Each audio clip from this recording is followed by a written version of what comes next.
이웃사촌이란 말도 이해했는데 이제는 원수지간이 따로 없는 이들. 그 원인은 바로 층간소음입니다. 심지어는 살인까지 불러오는 층간소음.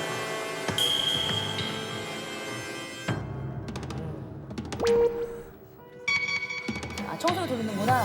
깨끗하게 돌리는구나. 다 알아요.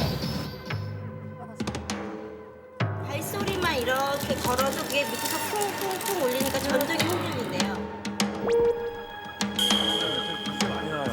혹시 당신의 유일한 휴식처인 집도 전쟁터가 돼가고 있습니까? 스펀지 스페셜 층간소음의 공포. 아파트 층간소음 시비가 살인으로까지 이어졌습니다. 아랫집 윗집이 시끄럽다고 벌인 말싸움이 집단 난투극으로 번졌습니다. 이웃을 장식하는 끔찍한 사건. 더 이상 남의 일이 아닙니다. 이미 오래전 우리 모두의 문제가 되어버린 층간. 도대체 지금 무슨 소리가 나는데 저기 무슨 소리예요? 했더니 청소기 돌리는 소리인데 기절할 뻔했거든요. 윗집 애기만 없으면 괜찮은 것 같은데요? 그래서 저희 애들 발꿈치 들고 뛰게 했어요. 진공 청소기 돌리는 소리부터 문 닫는 소리까지 아무렇지도 않게 움직이는 소리가 누군가에게는 참지 못할 고통의 소리. 저기 우리 무슨 잘못 친 겁니까? 건설회사에서 보상해줘야 돼. 문 닫는 소리까지.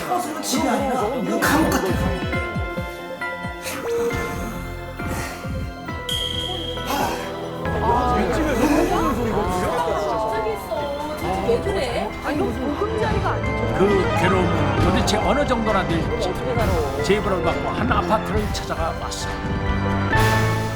이 TV 소리가 워낙 크게 들리다 보니까 뭐 어떤 방송국에서 어떤 뭐 내용을 하는지 그냥 제가 알아들 수 있을 정도로 이렇게 가기 때문에 아침에는 뭐 6시가 되면 저도 그냥 지게 하는 그런 상황이기 때문에 잠을 제대로 잘 수 없는 그런 상황이 있죠. 집이 휴식 공간이 아니고. 사실 확인을 위해 제작진과 전문가가 함께 이 집의 층간 소음을 직접 측정해봤습니다.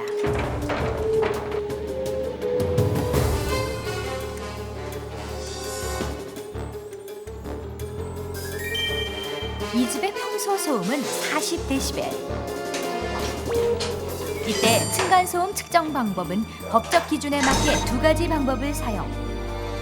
따로 경량 충격음 측정과 중량 충격음 측정이 그것입니다. 먼저 충격음이 작고 지속 시간이 짧은 경량 충격음을 재현해 측정해봤습니다.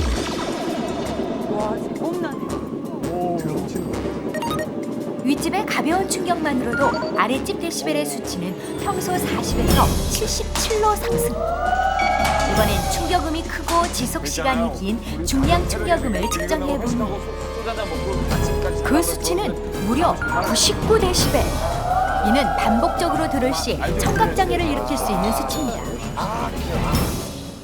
이 중량 충격음의 기준이 50데시벨이니까 한 3데시벨 정도가 지금 현재 이제 초과가 됐죠. 경량 중량 자체로 봤을 때는 건물 자체가 뭐 조금 생활하기에는 좀 쉽지 않은 상황입니다. 그렇다면 정말 제보자의 말대로 윗집의 TV 소리가 아랫집에까지 들릴까요? 그 확인을 위해 같은 채널을 맞춰 아랫집의 TV를 음소거로 설정해봤습니다. 뭐야? 들리는 거야? 들려. 근데 왜 들리지?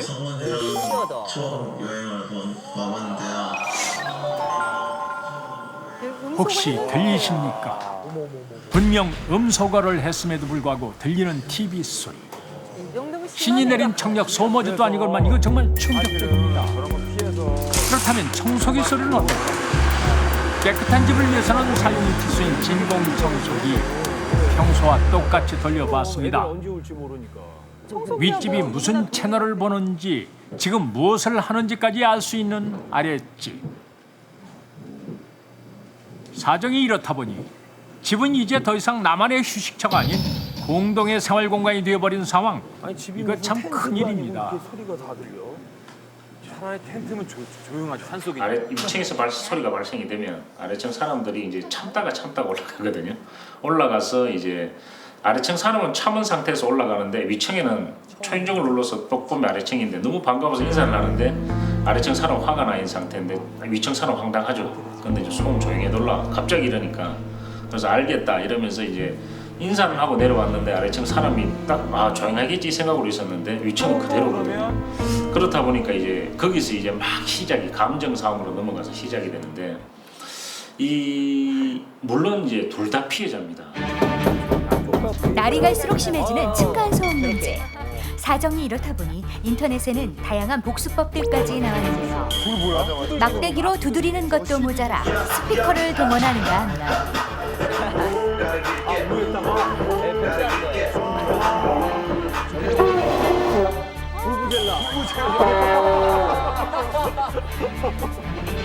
심지어는 100데시벨에 가까운 부부젤라를 이용한 복수법까지.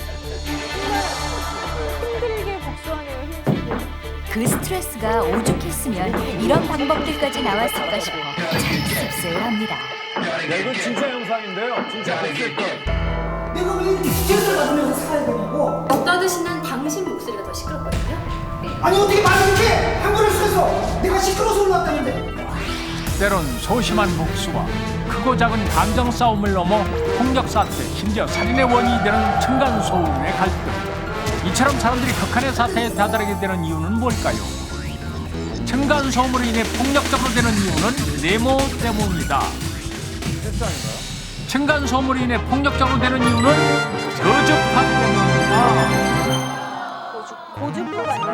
이 층간소음이 우리가 이제 소리이기 때문에 귀로만 들린다고 생각하는데 그게 아니고요. 이 층간소음은 50Hz 이하의 아주 저음이기 때문에 그게 창문을 닫아놓더라도 콘크리트 구조나 철근 구조를 통해 가지고 이 통울림이 유발이 되는 것이죠. 거실이나 이런 데서. 그러니까 이 사람 귀에는 잘 안 들리지만 마치 가슴을 아파가듯이 순간적으로 불규칙하게 팍팍 밀어주는 이런 저음의 소음이 바로 층간소음이기 때문에 이 밑에서 느끼거나 위에서 느끼는 사람은 자다가 말고 벌떡 일어난다든가 스트레스를 받게 되는 그런 소음이 바로 층간소음이라고 할 수 있습니다.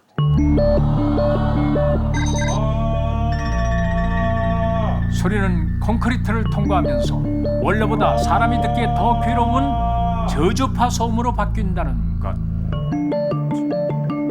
여기서 저주파란 사람이 귀로 들을 수 없는 20Hz 이하의 소리로 실제 스피커 앞에 촛불을 놓고 저주파 소리를 틀면 큰 소리가 아닌데도 불구하고 촛불이 흔들리는 것을 확인할 수 있습니다. 저거 무지 스트레스 주는 거야. 자, 그럼 이런 소리를 사람이 듣는다면 어떻게 될까요? 예민해지는 거야. 실제로 실험해봤습니다. 궁금해요. 실험 방법은 이렇습니다. 10명의 사람에게 저주파 소음을 10분간 들려준 뒤 참가자들의 반응을 지켜봅니다. 어떻게 될까요?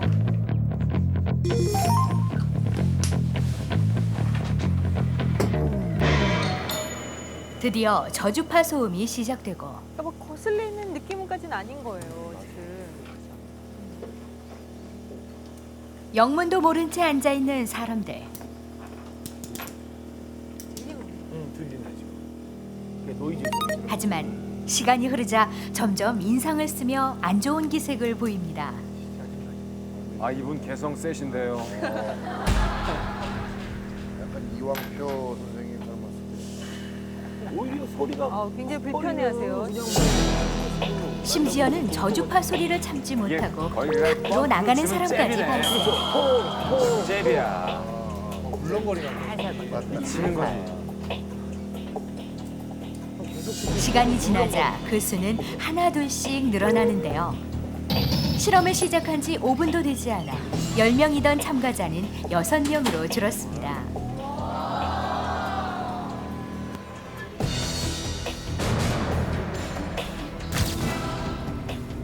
화가 잡는 거죠. 약간 머리 좀. 네, 머리가 띵하고. 귀가 아파요. 전 처음 들어왔을 때부터 거슬려가지고 끝까지 거슬렸어요. 그냥 끝까지 머리 띵한 게 남아있고 그런 게 있었어요, 저한테. 소리가 나네라는 생각을 하다가 저음 때 똑같은 동일한 음이 계속 들리니까 좀 머리가 사람은 물론 동물에게 역시 악영향을 미치는 저주파. 이번엔 실험용 쥐들의 반응을 살펴보니 역시나 스트레스가 극심한 모양. 결국 쓰러지고 맙니다. 그렇다면 도대체 저주파 소음 얼마나 안 좋은 겁니까? 이렇게 50Hz 이하의 저주파음이나 초저주파음에 노출되면은요, 사람이 귀로 듣기보다는 이 신체를 통해 가지고 이렇게 듣는 것이 대부분입니다. 그러니까 촉감이라든가 아니면 척추의 흔들림을 느끼게 돼 가지고 아주 불쾌하거나 또는 심장이나 이런 내장에 압박감을 느끼는, 그래서 막 울컥울컥하면서 막 흔들리는 듯한, 마치 이렇게 토해버릴 것 같은 이런 느낌을 받게 된다는 것이 보고되고 있는 소리입니다. 우리 놀고 있는 거.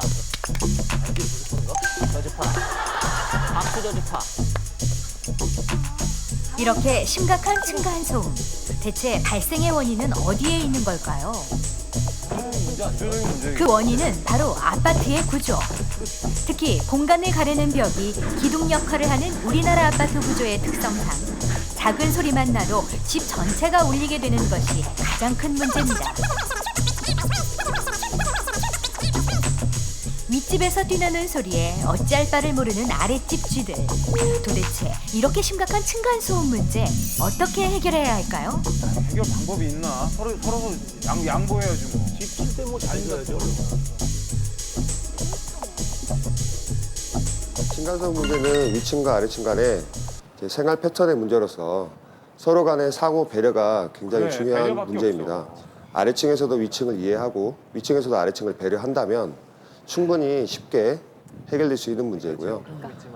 만약 위층과 아래층 간의 대화가 잘 안 되시고 서로 간의 분쟁이 심해지신다면 저희 이웃사회센터에 전화해 주십시오. 아, 센터가 있구나. 저희가 최선을 다해서 해결될 수 있도록 대화가 잘 될 수 있도록 저희가 도와드리겠습니다.